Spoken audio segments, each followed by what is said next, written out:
नमस्कार साथियों, कैसे हैं आप प्रतिदिन पद और उसके भेद के बारे में पढ़ रहे हैं। इस समय हिंदी व्याकरण सीरीज चल रहा है जिसमें आपने पदों को देखा है कि पद किसे कहते हैं और साथ में पद के भेद भी आपने पढ़ लिए। पद के भेद अभी क्रमशः उसको विस्तार पूर्वक आपको समझा रहे हैं। पद के भेदों में हम आपको पढ़ा चुके हैं संज्ञा के बारे में, सर्वनाम के बारे में। पद क्या होता है इसको आपने देख लिया और संज्ञा और सर्वनाम क्या होते हैं इसको आपने देख लिया। तो आज आप इसकी अगली टॉपिक विशेषण के बारे में पढ़ेंगे। पद के तीसरे भेद विशेषण के बारे में पढ़ेंगे। तो चलिए देखिए, विशेषण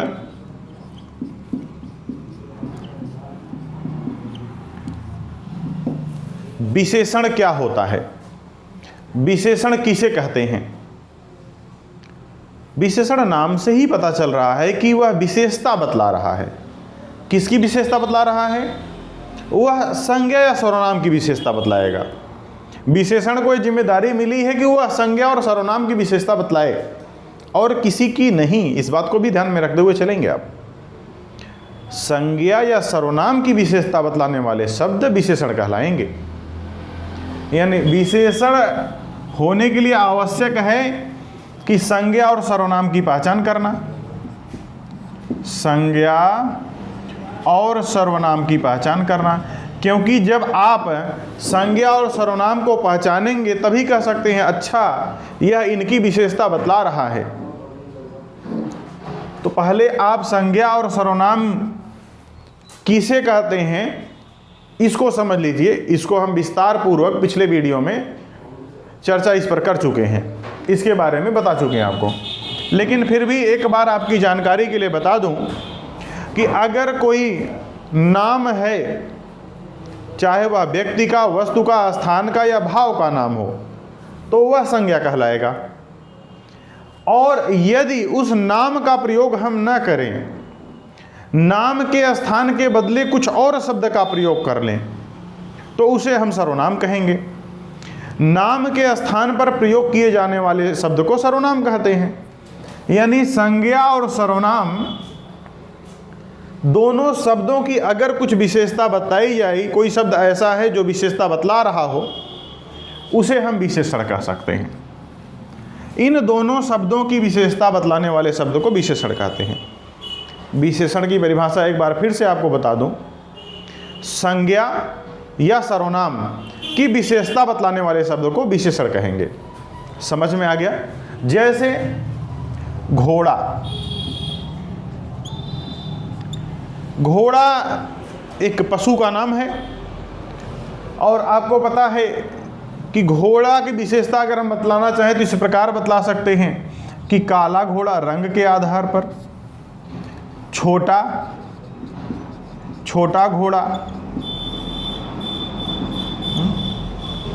घोड़े के बारे में छोटा है अभी, या घोड़े के बारे में घोड़ा कैसा है, काले रंग का है। यह काला और छोटा जो शब्द आप देख रहे हैं यह विशेषण शब्द हैं, क्योंकि यह किसके बारे में बता रहा? काला शब्द किसके बारे में बता रहा? घोड़े के बारे में, कि घोड़ा कैसा है, काला है। तो काला शब्द घोड़े के बारे में बता रहा है, या छोटा शब्द घोड़े के बारे में बता रहा है। जैसे मोटा लड़का। मोटा लड़का। अब लड़के की विशेषता है, लड़के की क्या विशेषता है? कि वह मोटा है। तो मोटा, छोटा, काला, गोरा, लाल, हरा, नीला, पीला, गोल, चौकोर, नया, पुराना, ये सभी शब्द विशेषण शब्द हैं। विशेषण शब्द हैं तो विशेषण आप समझ चुके हैं कि विशेषण अगर वह किसी संज्ञा सर्वनाम की विशेषता बतलाता है, कोई शब्द ऐसा, तो वह विशेषण कहलाएगा। जैसे गोल, चौकोर, नया, पुराना, ये सभी शब्द होंगे। तो विशेषण के भी भेद होते हैं। जैसे आपने संज्ञा के भेद पढ़े हैं, 5 भेद होते हैं। सर्वनाम के आपने पढ़े हैं, 6 भेद होते हैं। वैसे ही विशेषण के भी 4 भेद होते हैं। विशेषण के भी 4 भेद होते हैं। अब ये 4 भेद कौन कौन से होते हैं एक बार देख लीजिए बोर्ड पर चारों को। तो विशेषण के भेद में पहला भेद है सार्वनामिक विशेषण। सार्वनामिक विशेषण किसे कहते हैं? नाम से ही पता चल रहा है कि सर्वनाम शब्द अगर विशेषण के रूप में प्रयुक्त कर लिए जाए तो सार्वनामिक विशेषण कहलाएंगे। सर्वनाम शब्द क्या है? सर्वनाम आपने पढ़ा है। क्या सभी प्रकार के सर्वनाम सार्वनामिक विशेषण बन जाएंगे? नहीं, ऐसा नहीं है। तो क्या कौन से सार्वनामिक विशेषण या सर्वनाम शब्द सार्वनामिक विशेषण के अंतर्गत आएंगे? तो ऐसे सर्वनाम जो पुरुषवाचक न हो, ऐसे सर्वनाम जो निजवाचक न हो।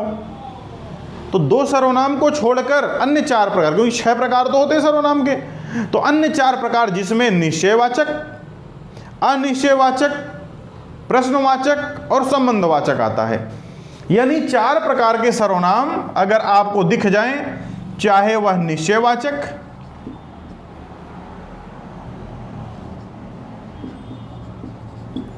अनिश्चयवाचक,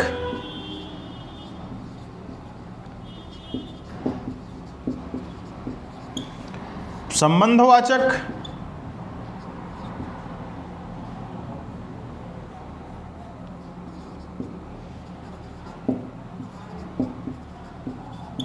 और प्रश्नवाचक।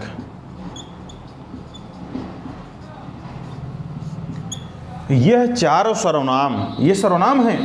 निश्चयवाचक, अनिश्चयवाचक, संबंधवाचक और प्रश्नवाचक, ये सर्वनाम है। अगर ये सर्वनाम शब्द विशेषण के रूप में प्रयोग किए जा रहे हों तो सार्वनामिक विशेषण कहलाता है। जैसे निश्चयवाचक में यह और वह शब्द आता है, यह और वह शब्द आता है। या अनिश्चयवाचक में कुछ शब्द आता है, कुछ या कोई, कुछ और कोई। संबंधवाचक में जो, सो।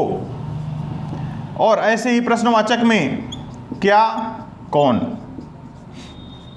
ये शब्द अगर विशेषण के रूप में प्रयोग किए जा रहे हों तो सार्वनामिक विशेषण कहलाएगा। अब किस प्रकार प्रयोग किए जाएं? जैसे हम इस प्रकार भी कह सकें कि यह घोड़ा अच्छा है या यह किताब फटी है, ऐसा यूज कर सकते हैं। जैसे हम कह सकें यह किताब फटी है। अब किताब के बारे में कौन बता रहा है? यह। किताब के बारे में कौन सी किताब? यह किताब। एक विशेष किताब की तरफ इंगित किया जा रहा है। तो यह शब्द जो है सार्वनामिक विशेषण हो जाएगा, क्योंकि सर्वनाम शब्द है यह, और यह विशेषण के रूप में प्रयोग हो गया तो सार्वनामिक विशेषण हो जाएगा।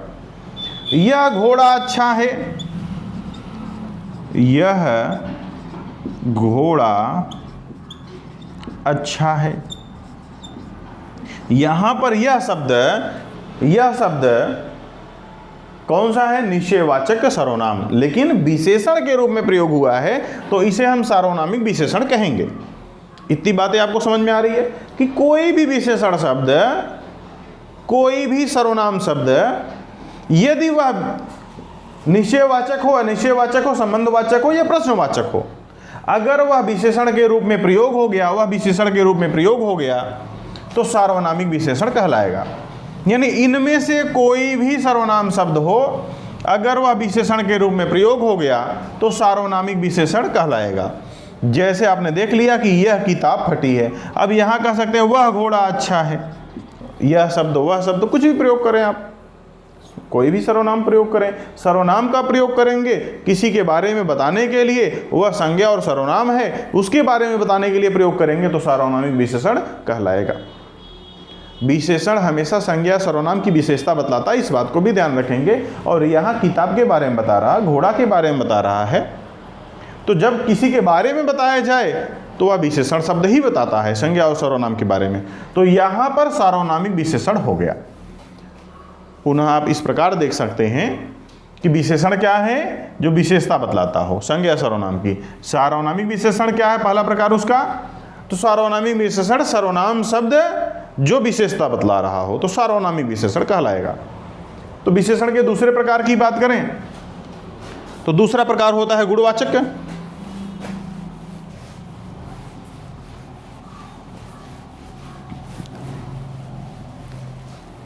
विशेषण के पहले प्रकार को आपने देख लिया, सार्वनामिक विशेषण।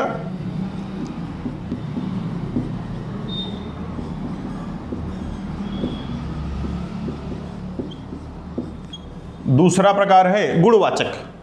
गुणवाचक यानी गुण का बोध कराए, गुणवाचक विशेषण। एक हो गया सार्वनामिक विशेषण और दूसरा हो गया गुणवाचक विशेषण। गुणवाचक विशेषण क्या है?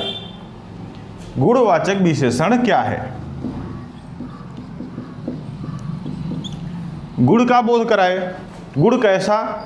रंग के आधार पर हो सकता है गुण हो, लाल, हरा, नीला, पीला। कोई खिलौना है तो कहें लाल खिलौना है, खिलौना लाल है, हरा है, नीला है। कुर्सी है, कह सकते हैं कुर्सी पीली है, सफ़ेद है, कुछ भी जिस रंग की है, रंग के आधार पर। आकार के आधार पर भी हम कह सकते हैं कि गोल है मेज, गेंद गोल है, या चौकोर है, तिकोना है। हम इस प्रकार भी कह सकते हैं। गुणवाचक लगभग 90-99% विशेषण गुणवाचक विशेषण होते हैं। यह स्थिति के आधार पर, काल के आधार पर। नई सब्जी, अब सब्जी की विशेषता है कि नई है। नया कपड़ा, कपड़े की विशेषता काल के आधार पर, कपड़े की विशेषता कैसा कपड़ा है? नया। यानी कई आधारों पर गुणवाचक विशेषण को आप पढ़ सकते हैं। जैसे गोल मेज, गोल मेज, मेज की विशेषता बतला रहा, मेज कैसा है? गोल। हरा खिलौना, हरा खिलौना, खिलौना कैसा है? हरा है। काली भैंस, काली भैंस, भैंस कैसी है? काले रंग की है, काले रंग की है। हाँ, नया कपड़ा, नया कपड़ा, कपड़ा कैसा है? नया है। तो इस प्रकार आप गुणवाचक विशेषण में जितने विशेषण आते हैं लगभग सभी गुणवाचक ही होते हैं। कुछ ही विशेषण होते हैं जो सार्वनामिक और संख्यावाची और परिमाण बोधक होते हैं। तो इस प्रकार दो प्रकार के विशेषण और होते हैं, एक को कहते हैं संख्यावाची, दूसरे को कहते हैं परिमाण बोधक। संख्यावाची विशेषण क्या होता है? संख्यावाची विशेषण संख्याओं का बोध कराता है। संख्यावाची विशेषण में, संख्यावाची विशेषण संख्याओं का बोध होता है। किसकी संख्या? जिसको आप गिन सकें। जैसे सेब को आप गिन सकते हैं, तो आप कहें अगर 2 सेब, सेब की संख्या का बोध करा रहा है, तो यहां 2 शब्द क्या हो जाएगा? संख्यावाची हो जाएगा, 2 सेब। इस बात को भी ध्यान रखेंगे कि संख्यावाची विशेषण में जो भी संज्ञा या सर्वनाम शब्द आएगा उसको आप गिन सकते हैं। जैसे सेब, सेब को आप गिन सकते हैं, 1 सेब, 2 सेब, ऐसा कर सकते हैं। 4 घोड़े, 4 घोड़े, आप ऐसा कह सकते हैं घोड़ों की संख्या 4 है। अगर घोड़ों की संख्या का निर्धारण हो गया तो ये 4 शब्द क्या है? संख्यावाची विशेषण है। यह 2 शब्द क्या है? संख्यावाची विशेषण है। हम ऐसा कह सकते हैं कुछ लोग, कुछ लोग, क्या आप लोगों को गिन सकते हैं? बिल्कुल, 1 2 3 4, मनुष्य की बात हो रही है, लोगों को आप गिन सकते हैं। तो आप कह सकते हैं कुछ लोग, निश्चित नहीं है। तो संख्यावाची विशेषण भी 2 प्रकार का होता है, एक निश्चित संख्यावाची और दूसरा अनिश्चित संख्यावाची। अगर संख्याएं निश्चित है, जैसे 4 घोड़े संख्या निश्चित है, तो निश्चित संख्यावाची विशेषण हो जाता है। और संख्याएं अगर निश्चित नहीं है तो आप कह सकते हैं कुछ लोग, यानी संख्याएं निश्चित यहां पर नहीं है। अब संख्यावाची विशेषण तीसरा प्रकार हो गया, तो चौथा भेद इसका हो जाता है परिमाण बोधक। परिमाण बोधक विशेषण के अंतिम प्रकार में परिमाण बोधक विशेषण होता है। परिमाण बोधक विशेषण किसे कहते हैं? ऐसे शब्द या ऐसे विशेषण शब्द जिसको आप माप और तौल सकें लेकिन गिन ना सकें। जैसे घी को आप गिन सकते हैं क्या? 1 घी, 2 घी, 3 घी, 4 घी? नहीं, ऐसा नहीं गिन सकते हैं आप। जब भी आपको घी आपके सामने आएगी तो तौलेंगे, 1 किलो है, 2 किलो है, 3 किलो है, 4 किलो है, कितना है आप तौलेंगे इसको। जब आप गिन नहीं पा रहे हैं और तौल रहे हैं तो परिमाण बोधक हो जाएगा। अगर उस वस्तु को आप गिन सकें तो वह हो जाएगा संख्यावाची। यानी घी को आप गिन नहीं सकते हैं, तौल सकते हैं, तो आप कह सकते हैं 2 किलो घी, ऐसा बोल सकते हैं 2 किलो घी। दूध है, दूध को गिनते हैं क्या? नहीं, तौलते हैं, दूध को तौलते हैं। आप उसको आप बोल सकते हैं 5 लीटर दूध, या मापते हैं, लीटर है तो मापना हो जाएगा।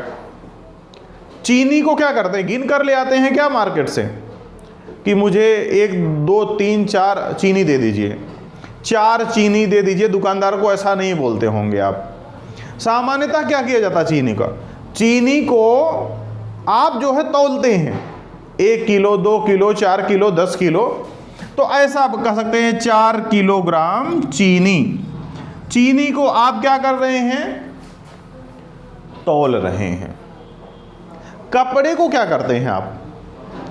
मापते हैं 2 मीटर कपड़ा, 2 मीटर कपड़ा, यानी कपड़े को आप माप रहे हैं, कपड़े को आप माप रहे हैं। ऐसा भी तो हो सकता है कि यहां निश्चित संख्या ना देकर अनिश्चित संख्या दे दिया जाए। जैसे घी है तो कुछ घी।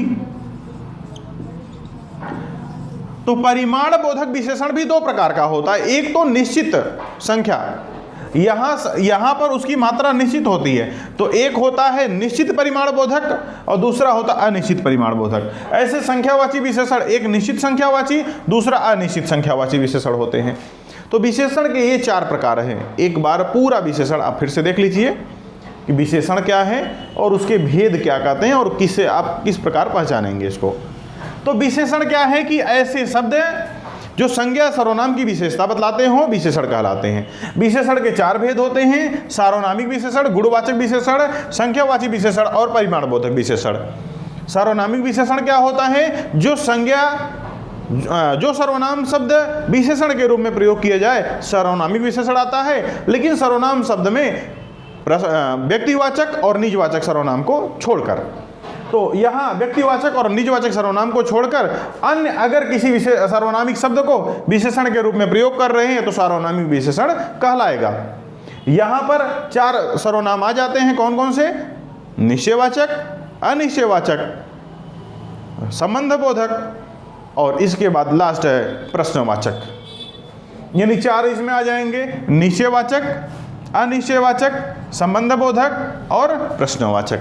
ये 4 सर्वनाम शब्द हैं या सर्वनाम के भेद हैं जो कि आप विशेषण के रूप में जब प्रयोग करेंगे इसे आप, तो सार्वनामिक विशेषण कहलाएगा। गुणवाचक विशेषण, इसमें लगभग सभी प्रकार के विशेषण सम्मिलित हो जाते हैं, जैसे रंग के आधार पर, गुण के आधार पर, दशा के आधार पर, काल के आधार पर। तो कई आधारों पर इसमें प्रकार देख सकते हैं। जैसे आप कह सकते हैं नया, पुराना।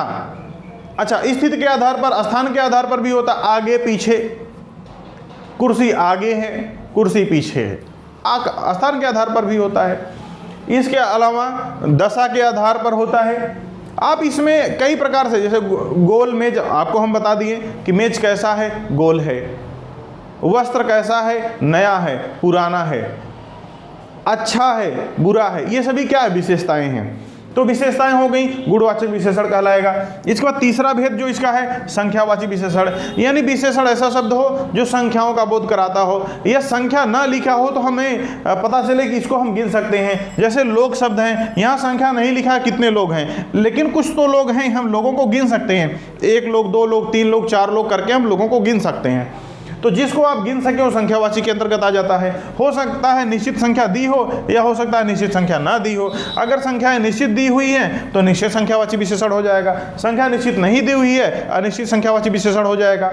अब परिमाण बोधक विशेषण, परिमाण बोधक विशेषण में वे शब्द आएंगे या वे संज्ञा शब्द का विशेषता बताई जाएगी यहाँ पर, जिसको आप गिन नहीं सकते हैं, जिसको मापते या तौलते हैं। जैसे चीनी को आप मापते तौलते हैं, कपड़े को मापते तौलते हैं, घी को मापते तौलते हैं। इसी प्रकार इनका मापन किया जाता है या तौला जाता है। जैसे घी को क्या करेंगे? तौलेंगे, 2 किलो घी हो जाएगा। कपड़े को क्या करेंगे? मापेंगे, 2 मीटर कपड़ा हो जाएगा।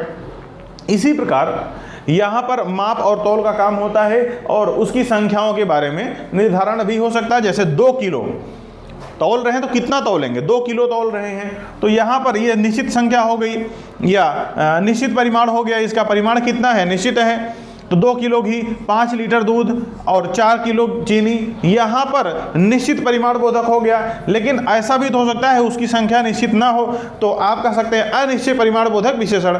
तो निश्चित परिमाण बोधक विशेषण, अनिश्चित परिमाण बोधक विशेषण, यहाँ भी 2 प्रकार हो गए इसके, और इसमें भी 2 प्रकार हो जाते हैं, निश्चित संख्यावाची विशेषण और अनिश्चित संख्यावाची विशेषण। तो ये कुल 4 प्रकार के हो जाएंगे आपके विशेषण, और सभी प्रकार को आप अच्छे से अध्ययन कर लीजिए। फिर हम अगले वीडियो में आपसे इसके बाद क्रिया के बारे में डिस्कस करेंगे। अभी तक आपने संज्ञा, सर्वनाम और विशेषण को पढ़ लिया, अब आप ऐसा थोड़ा थोड़ा पढ़ते चलिए, पिछले वीडियो को बार बार देखते रहिए, रिवीजन करते रहिए उसे। तो इस प्रकार आपने विशेषण और विशेषण के भेद को देखा। अगले वीडियो में हम आपसे क्रिया के बारे में डिस्कस करेंगे। हिंदी व्याकरण में क्रिया क्या होता है, उसकी विशेषताएं क्या हैं, उसके भेद क्या हैं, कैसे हम पहचानेंगे क्रिया किसे कहेंगे और किसे नहीं कहेंगे। आपसे मिलते हैं अगले वीडियो में। वीडियो देखने के लिए धन्यवाद।